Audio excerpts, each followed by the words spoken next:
Well, hello. Come right on in. You're at Father Fish. Nice to have you with us. Red Eye Aquatics is asking, how much do you recommend feeding big fish, such as a flower horn? Really good question, Red Eye. Gee whiz. First of all, there's the question of what you're feeding. I recommend, whenever possible, feeding live food, or at least food that has been live, like pieces of fish or shrimp, any kind of seafood. Worms are wonderful. Anything that's live or that is cut bait sort of thing is going to be preferable. How much? Try to feed a small portion every other day. That will keep the fish from starving. It will remain hungry. What do we know about fish being hungry? A hungry fish is a healthy fish. If it's hungry, it's healthy. If it's not hungry, it's sick. So keep your fish hungry. You don't want to starve them to death, but it's pretty hard to do that.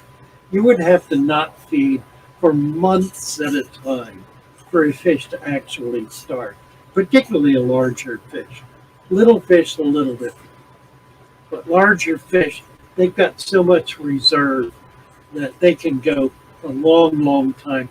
I've had fish go for a year with no food at all, larger fish.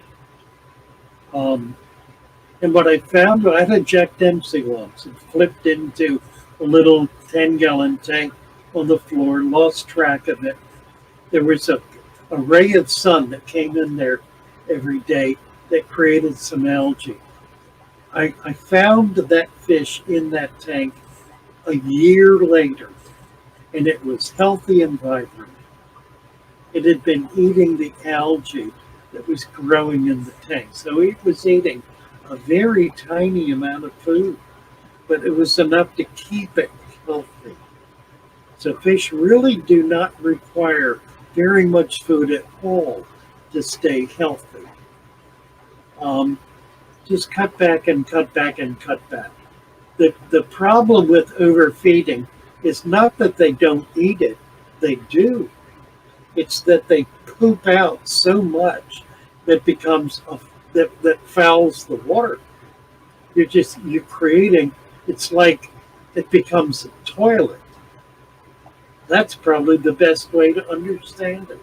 If you're overfeeding your fish, then you are consigning your fish to living in a toilet. And that's why they get sick. Really that simple. Blackbird, how's my morning?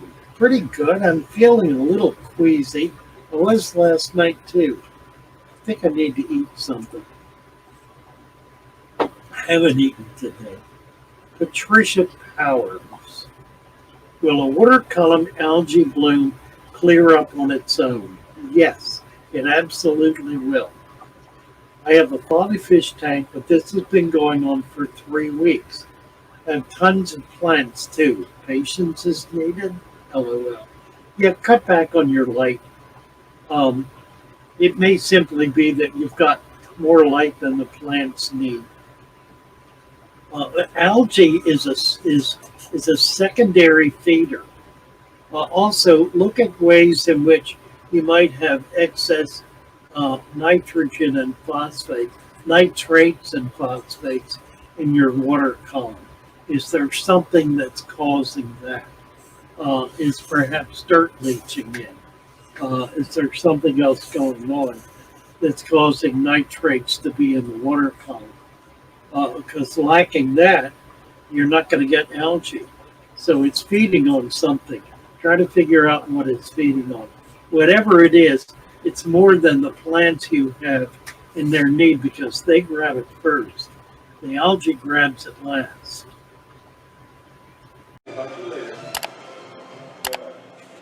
Well, I hope you found something you've never seen before.